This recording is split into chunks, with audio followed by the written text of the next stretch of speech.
City of Stevens Point Administrative Appeals Board, recorded November 18, 2020.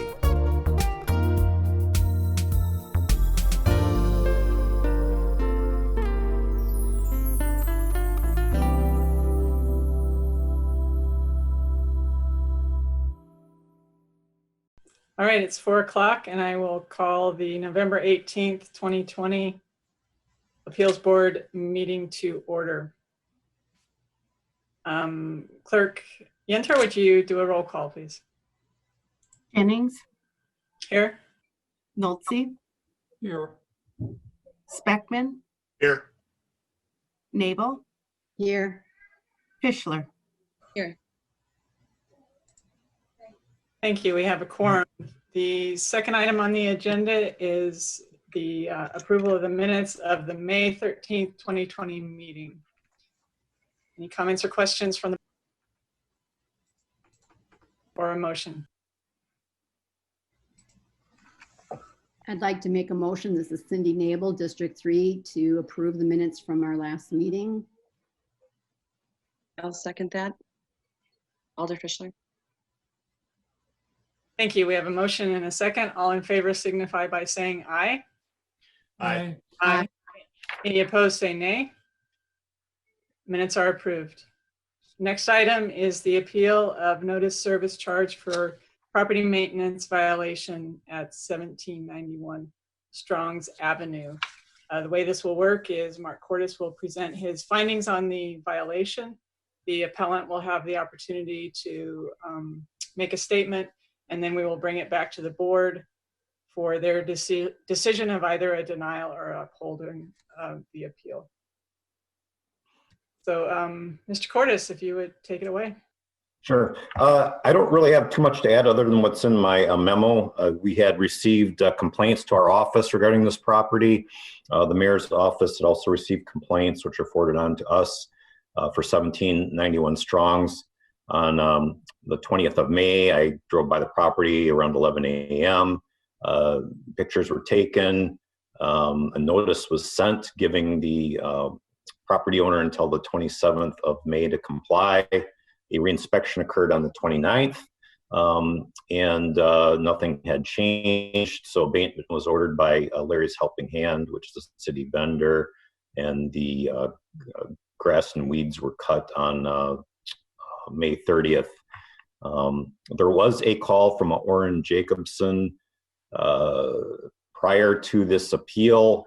He asked questions about the ordinance and the letter that was sent.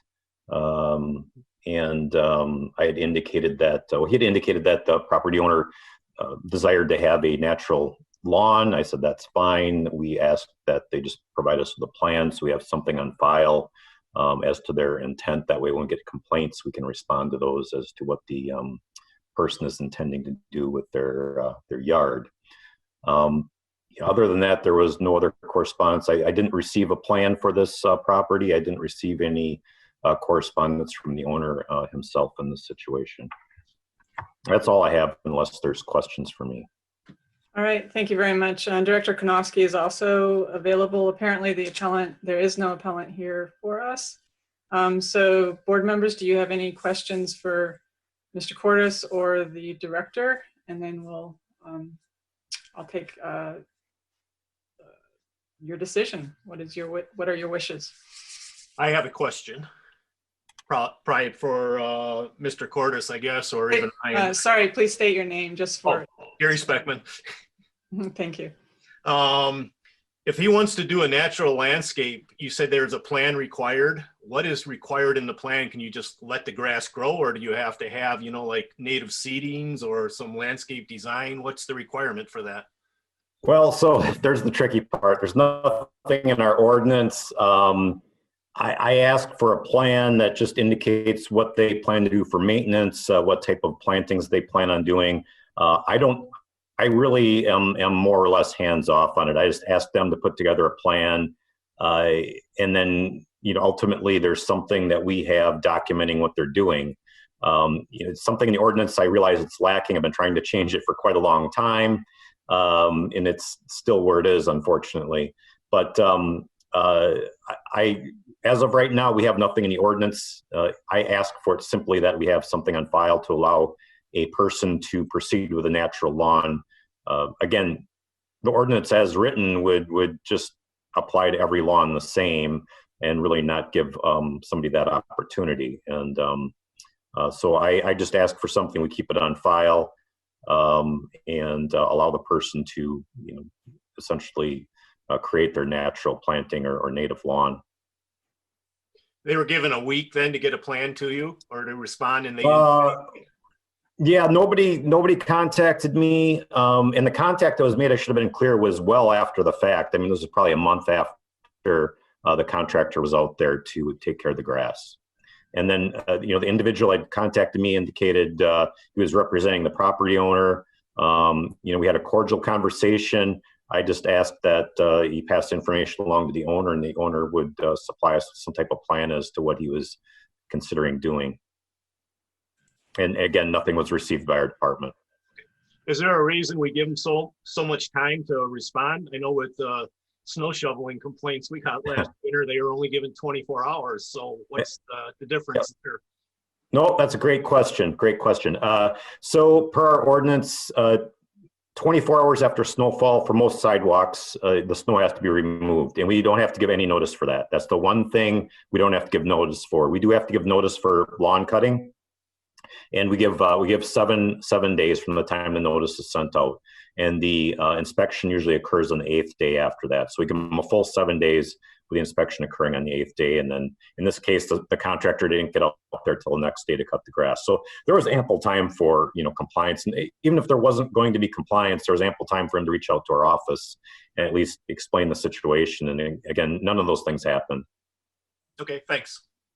Alder Nabel and then Alder Fischler, please.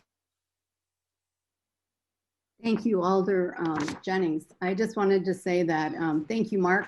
I think that it was plenty of time and you gave them an opportunity. Yes, we do not have anything written yet to have a different kind of landscaping, but whether we had that or not, there is an ordinance about, overly long grass and noxious weeds. And this person didn't make any response until another person got involved. And I feel that it's really not justified for us to give them an appeal for this. And I'd like to move that we deny this appeal. I'll second the motion from Cindy. I just want to state too that Mark answered the question for me, that had the homeowner reached out to him prior to receiving like the information on what he was charged after we did the work, I think that would have been really helpful just to, because obviously we don't have something in place, but we should definitely bring that up to work on that. But, I think this could have been avoided had the homeowner just simply reached out to Mark. So those are my thoughts on that. All right, thank you. We have a motion and a second and some suggestions on some things that we could clean up within our ordinances. Any other questions or comments from the board, and what are your wishes if no one has any further questions or comments? Oh, sorry, we have a motion. So any other questions or comments? All right, we have a motion to deny the appeal. All in favor signify by saying aye. Aye. Any opposed say nay. Seeing none, the motion to deny the appeal is carried. Number 4 is schedule the date and time of the next meeting. I recommend that we just wait to see what comes in rather than scheduling a meeting now. Is that okay? Clerk Yenter, is that all right? That's fine, yes. Okay. With the snowfall coming, we know there will be something. So on that. All right. And if there's nothing else, we have exhausted our agenda and we are adjourned at 4:09. Thank you, everybody. Thank you.